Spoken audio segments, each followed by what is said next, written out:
Clarity around your passion and courage to pursue it is the number one thing for success in many industries. Is it the case also in digital tourism?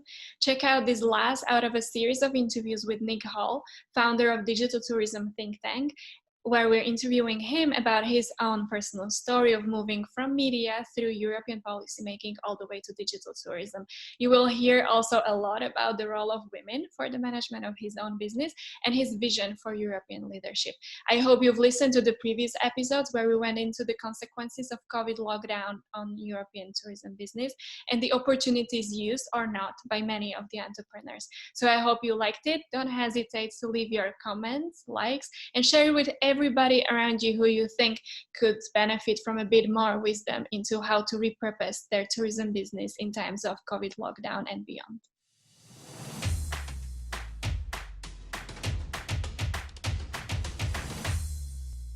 So Nick, here we go with our third episode, in the first one out of a series that all of you can check out previously in the archive. We went into the post-COVID travel, tourism, paralysis, and how the businesses are feeling these days. In the second one, we went more into the business strategies and the mindsets necessary to embrace the digital transformation opportunities. And so in this one, we will go more into your personal story, because you've been in the digital tourism space for so long. You've also been involved advising us at the European policy level. So I'd be curious to hear how these two worlds can be reconciled. What are the lessons that you've learned along the way? So why don't you start sharing a little bit more about your personal entrepreneurial journey, and what is your recipe for success if you want to succeed as a small entrepreneur from Europe in the digital tourism space? Sure, yeah, thanks a lot. Well, it's great to be back. And I think maybe to start off with that, answering that question, perhaps it's best to start, with where I got started in the career that I have now. And it's slightly unconventional and slightly different, I think, especially when we reflect on the kind of Brussels bubble and at a kind of European Commission kind of way of understanding the world. Personally, I studied photographic arts. I got a bachelor in that. And then I continued my career pretty much from that point onwards as a kind of entrepreneur, an accidental entrepreneur is probably the best way to put it. And the reason I kind of want to start with that is that I think this is what I realized in Brussels, and the time I spent working, especially involved in European policy and tourism and things like that, is I was a real outsider.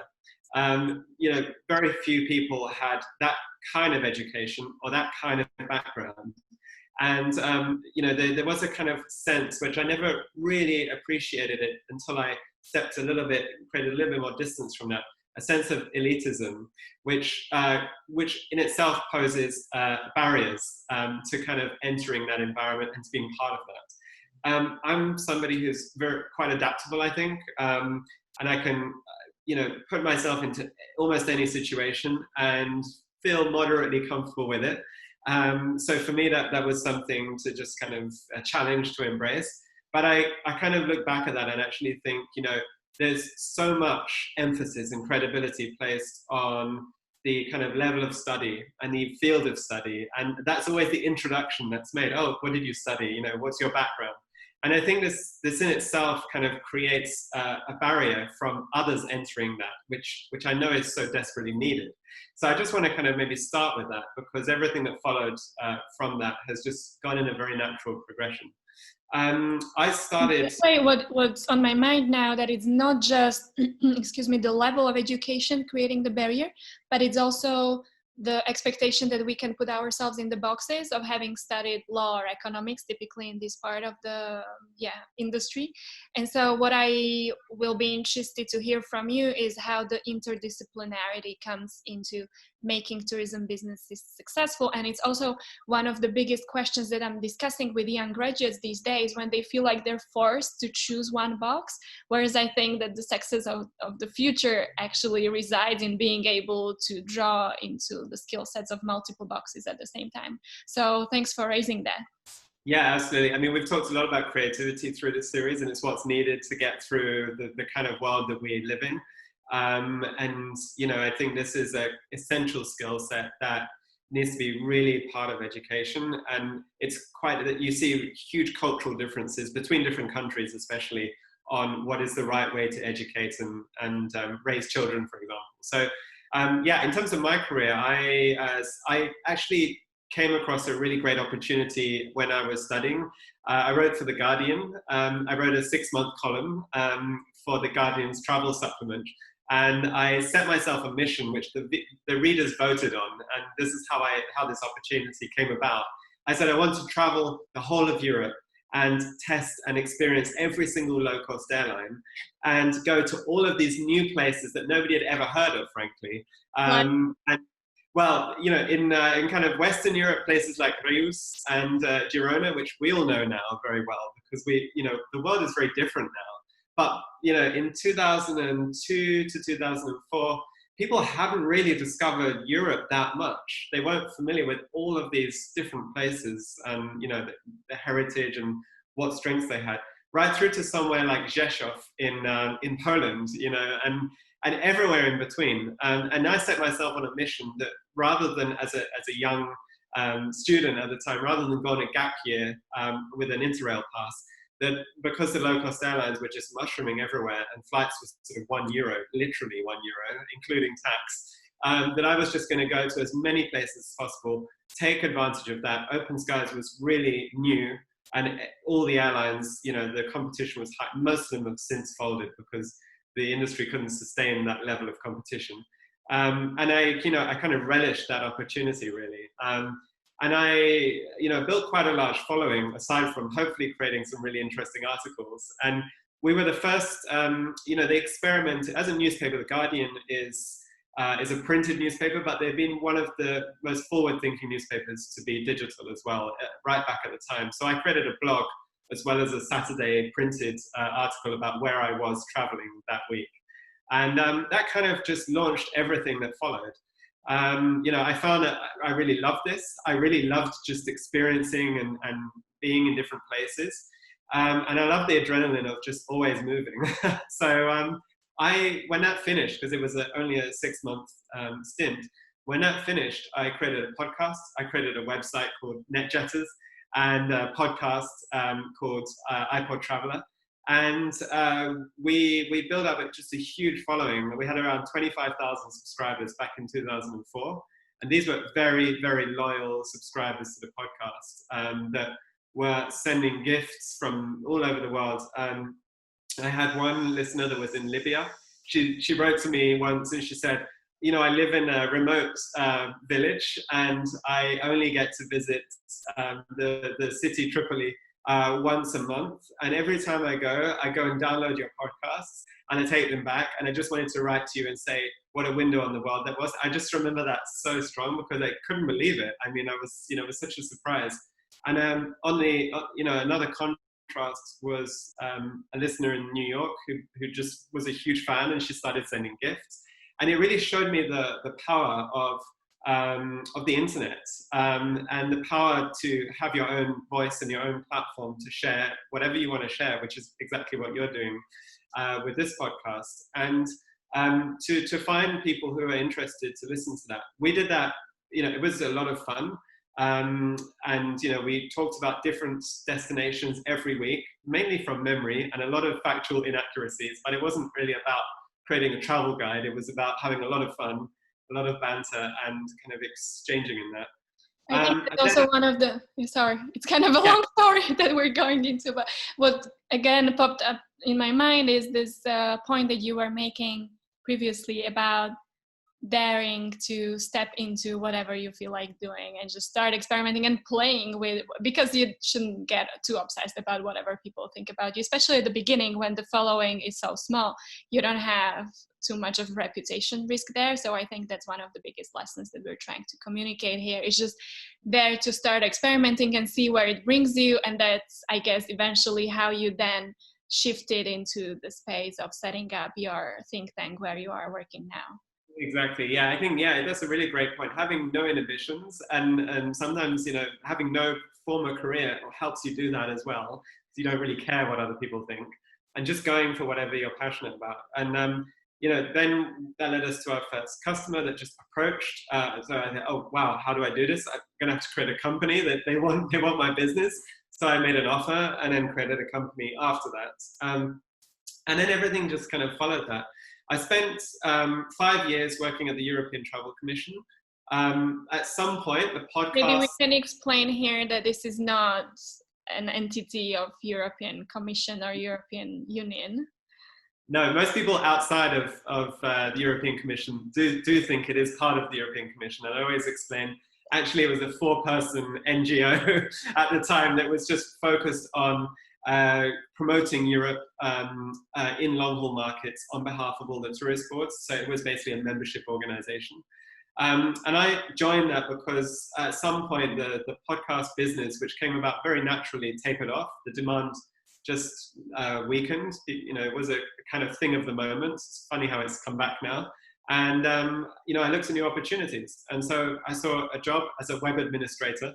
It wasn't particularly a web administrator, but I thought that sounds great. Went for that. And then very quickly, partly because it was a small organization, moved to become the acting executive director of that organization after there were a few changes. And I think that's going back to what I was saying about kind of relishing an opportunity. I saw the potential of this organization to do something really, really strong and positive for its members. And I knew that I was capable to kind of do that. So that's where I really, really kind of became very, very familiar with the political environment. And we worked with the then President Tajani to put in place a new accord, which would give a lot of support for tourism, and that was one of the kind of biggest accomplishments. And now it's very well funded, and the European Travel Commission is also very well funded in order to do the work that they do. So for me, that was a kind of diversion from the entrepreneurialism. I kind of put that creative and entrepreneurial drive into that, like it was my own, basically. And but like any diversion, I guess it's very valuable for whatever you're doing, because you got that exposure to the policy and public governance space, which you're now working with very closely. Exactly. And I think that's also what's really interesting about that is this almost overnight having to understand policy, understand the relationships, understand who the institutions are and what they do. Because of that mission to try and build that relationship. In that case, back then it was also repairing the relationship to try and get more support for tourism. And, I think that's not the normal route that people kind of enter that environment. For me, it was something that, my passion was still, I had a lot of ideas that I wanted to develop. And so rather than kind of go for that and stay in that, I decided to leave and create a digital tourism think tank. And this was created in 2012 as a platform to bring the whole tourism industry together. And it's since then grown to be, really the kind of leading platform and community of tourism destinations, connecting and sharing knowledge on data, digital, and all the current trends. So yeah, what a journey. Because this is so interesting, the way you've been shifting from media, student work, international NGO, policy world, and now back to business. Can you talk a little bit more about reconciling that pull to gain experience from an unknown world versus the passion? Because we hear a lot from young professionals who would like to work in policy that it's sometimes not always compatible with their passion to develop their own project and be more on an entrepreneurial journey.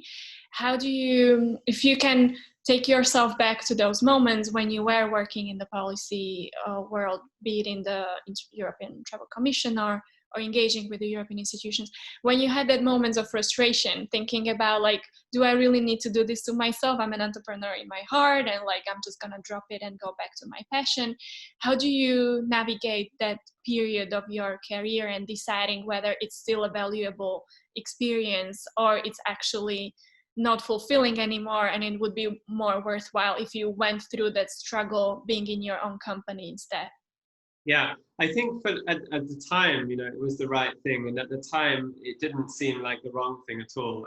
Even now, looking back, I think that it's quite exciting to think about how, you know, you might be able to influence or change politics, because there is so much work to be done, actually. And I think, you know, just as you're doing, you're creating and developing a kind of creative layer between the institutions and people. And I think for me that the drive and the motivation was actually entrepreneurial. I had a lot of ideas. I had a lot of thoughts about how things could be better, how things could be different. And I felt very comfortable in being able to communicate both those ideas, but also communicate between people and try to help different views and different sides see each other's kind of perspectives. I think, though, what I would say is that there is such a void between the institutions and the political world and citizens and the public and businesses. And, I think that both, following a career as an entrepreneur is a career. Following a career in a political environment is also a career. But those two should converge a bit better, I think. There are great examples of business people, especially in America, business people who've got into politics. They don't always work out very well.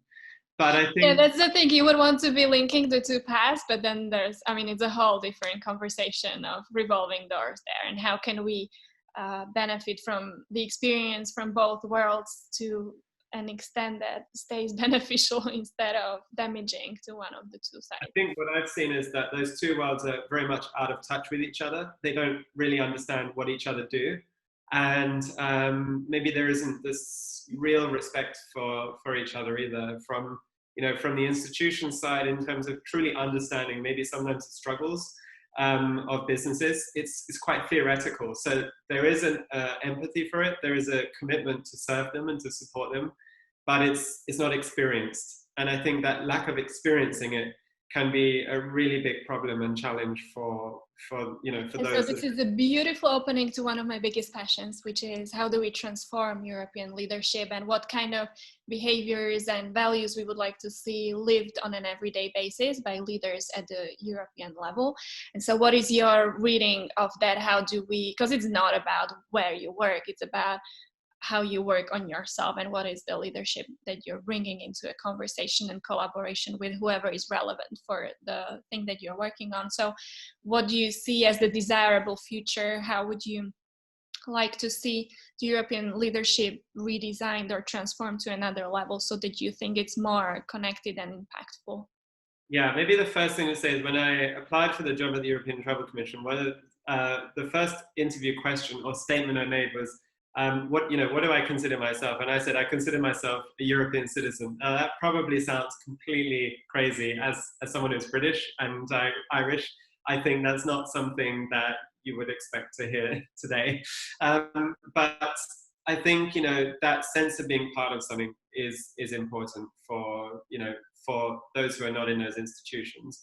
And I think we have seen a lot of challenges and problems. Brexit is the most obvious and visible one, but I think this feeling of being disconnected, this feeling of what do they do for us, is really a problem that needs to be understood and addressed in the right way.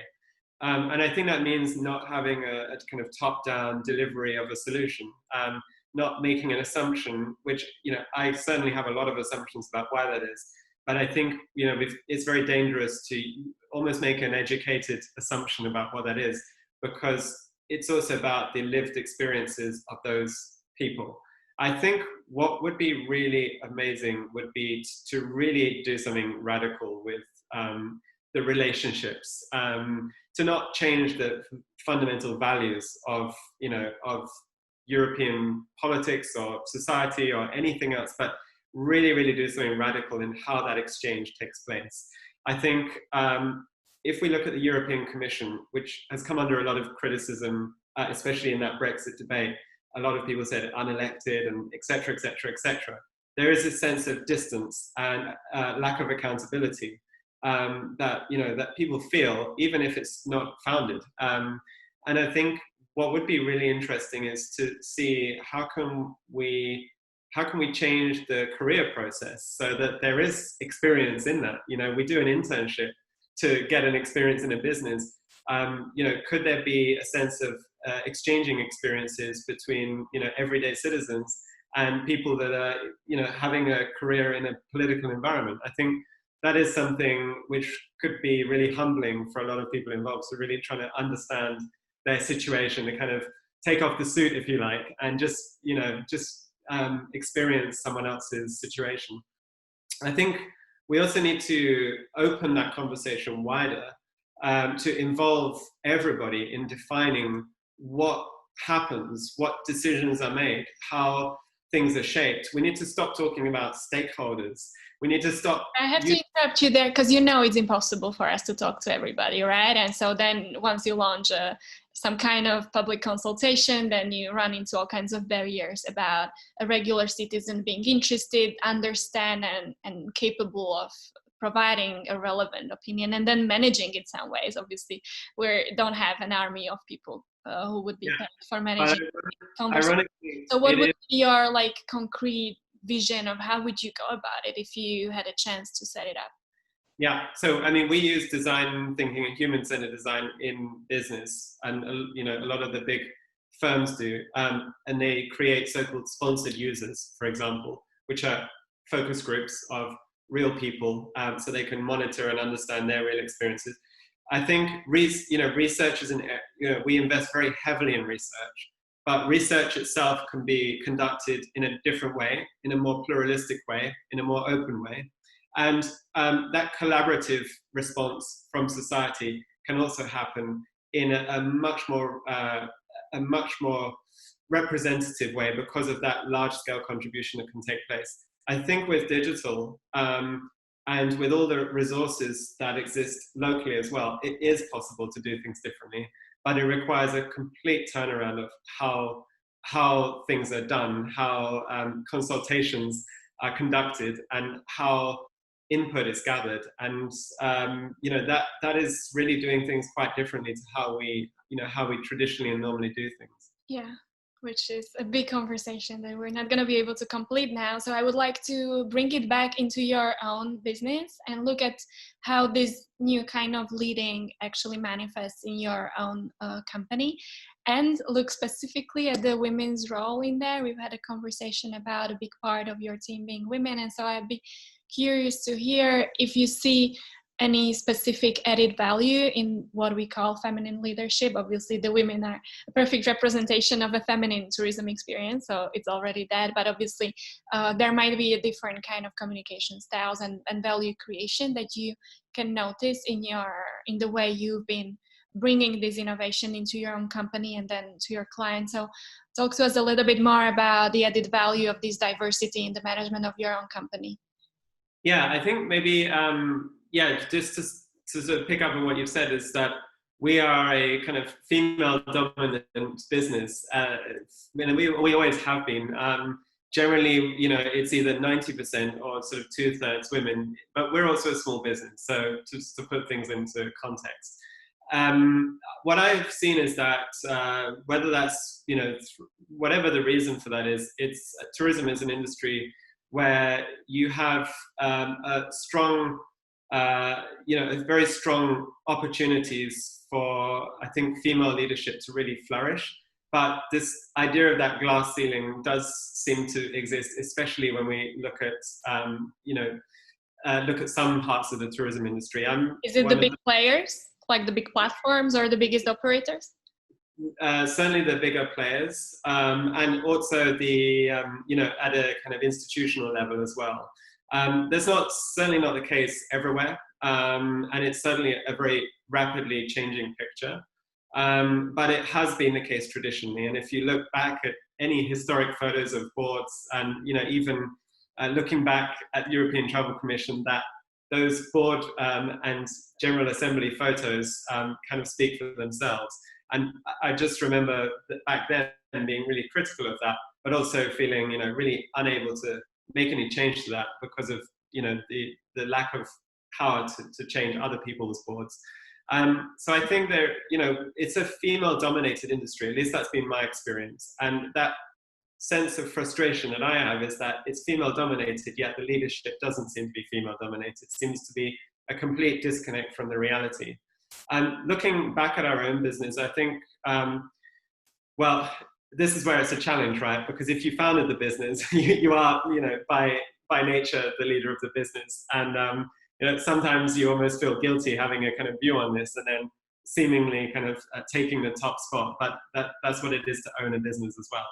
I think, we've always really championed women to develop, to grow, and to try and kind of reach whatever their potential is, and just have no barriers to achieving that. And it's quite hard to put that in place in a small business, other than just to rally behind those team members and to really, really champion their work. And for me, I think one of the key things is to try and give confidence and to try and believe in that potential and to try and develop that potential.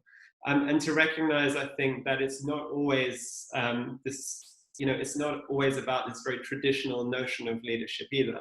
To recognize that there's a really, a huge diversity of skills and capabilities and talents which come into leadership. And I always talk about kind of leadership with a small L, because some of the best leaders are, very focused and passionate on what they do, and they're able to inspire others to follow them because of that passion. So leadership is almost the side product.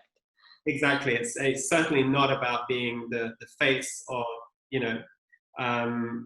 it's about showing by example, basically. And I think right now this is something which needs to be proactively addressed in tourism. And I think that's maybe the step that hasn't been taken yet if we look at a large scale. What are your role models? Who would you recommend us to check out and follow when it comes to bringing this leadership that you have in mind into management of a tourism business in Europe?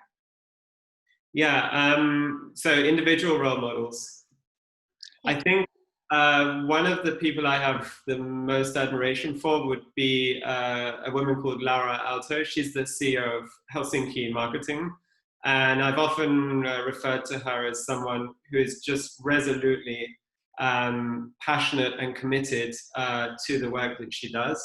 And, she, by being a CEO of a destination, she obviously finds herself, in some sort of political associations too, but doesn't allow that to come into that, and is just absolutely committed and focused to sort of serving the city that she's responsible for kind of developing the image for, and her team, and bringing them to produce really great things. And actually the result of that leadership is in the outcome of their work, which is just brilliant. So I think, that would be just one great example of someone who I think is a very positive female leader. I think on a business level, we often that's what I was going to ask. Who's your role model or a company to follow when it comes to disruption and innovation of a kind that you appreciate? I think, we've always admired, a couple of huge firms. So one would be IBM. I think they incorporate values very, very deeply into the direction of the business. And they recently had the Think IBM conference, and the discussion and conversation from beginning to end was about values and about how we improve, and create a more equal society. So I think this is something that has to be rooted in the drive and determination of the company to actually achieve a sense of change and difference. Another company is, we also use this, we work with this company a lot, called Asana. It's a small step, but I think it's an example of what every business can do. Is they have an Asana Women blog, and they create content on a routine basis. And it's a simple step. I don't know the ins and outs of their operations, but I would expect that they also reflect those values in the kind of hierarchical setup as well. And so I think, it starts by recognizing, and it starts by championing, but I think it can follow through with determination and a commitment to change, and trying to empathize with what is the qualities, what is the difference that needs to happen in order for that change to take place. And I think this conversation is, particularly relevant right now, when we've seen this kind of global movement around Black Lives Matter, and the same kind of the same struggle and anxiety and challenges that are faced there in terms of being, you know, that equal representation, being viewed the same, not being viewed as different, and having the same opportunities. And I think it's something, you know, that we really need to incorporate into that sense of values and almost a commitment, not just to do things equally, but also to change and correct kind of wrongs from the past and incorporate that into how we can do things in the future. That's a big one, and I think it's a beautiful conclusion of our conversation, because it always takes one conversation at a time to collectively help us move forward where we would like the society to be. And so my last question for this series, and thank you once again for all these 3 episodes that we've done together on the future of tourism in these very special times, is what would be your main advice for somebody starting now? If with all this wisdom that you've gathered, we often say what would be your advice to your 18 or 15-year-old self, but if you were starting a digital tourism company now, how would you go about it? How would you avoid probably the failures or the lessons that you've learned along your way to build something that has a chance of really rocking it, because the competition is so huge and the consequences of making these little mistakes in the design of the company can be big. So what would be your number 1 tip? Believe in something. I think, you know, believe in something that can formulate and become a passion, and follow that. We've been discussing in the first episode, create a business around the love of your life, the passion. So all the, let's say, yoga businesses as an example, is it that what you have in mind? Yes, and you know, I think passion will find itself in different ways for different people. It's shaped by our own lived experiences. So passion for some people will be what they enjoy doing, and doing what you enjoy doing will always make you happy. And you know, if your life can be built around that, that's a great accomplishment, even if you never become a big business. But equally, it's a source of a driver for you to then push through whatever's gonna come your way as a difficulty. Is it that? Yeah, because success will naturally follow that, and your passion for what you do will always help you to find the right answers as well. You won't be left searching or clueless as to, you know, how to take things forward. And then a follow-up question to that: how narrow do you have to be in defining your passion? Because that's again one of the big questions I'm being asked by the people who have like so many interests, and when they're at the beginning of their career, it feels like an expensive choice to be made to bank on one activity that you love.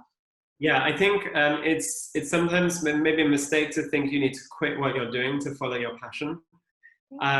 So you can see how you can incorporate your passion into the life you have. And if it's not compatible, then ask yourself, you know, is the life you have the right life?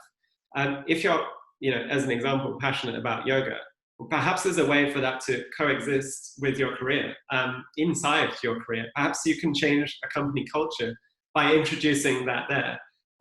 Likewise, if you know you feel you have a lot of creativity, or you really love, you know, maybe you love engagement or working with people, take and find opportunities to do more of that. You know, don't hold back from what you can do, and I guess don't let others kind of restrict your capability or your potential to do that. And if there are barriers in the way, work to remove them. I think, you know, this is kind of about finding a determination to do what you love. And if you're in a very regular situation, like having a job, having an employer, and having, you know, 80% of your job that you don't like and 20% that you love, you know, that it's also about having that conversation, saying, I'm really passionate about this. Because if you can communicate your passion and show the value of what it can bring, then it may also be very positive,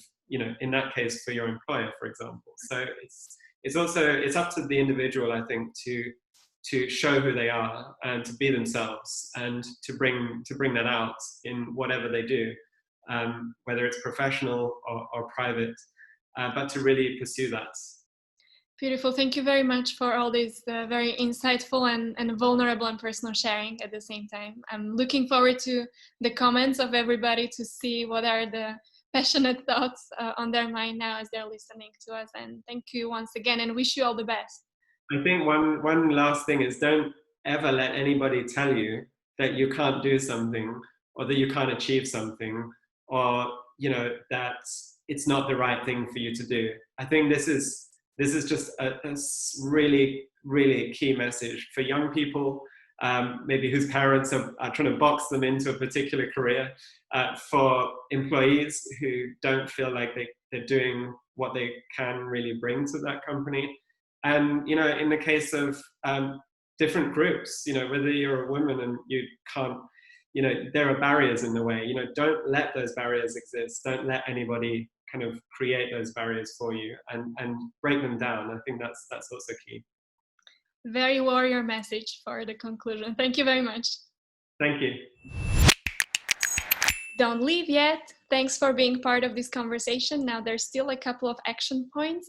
Leave your likes and comments underneath this interview to see what are the pending questions. Share this with everybody around you, because we are all part of the tourism, travel, and hospitality industry in one role or another. And last but not least, click on the subscribe button so that you are notified about future episodes, either on YouTube, on the channel of myself, Lucia Kloshtincova, or on all podcast apps as Lights on Europe. Bye.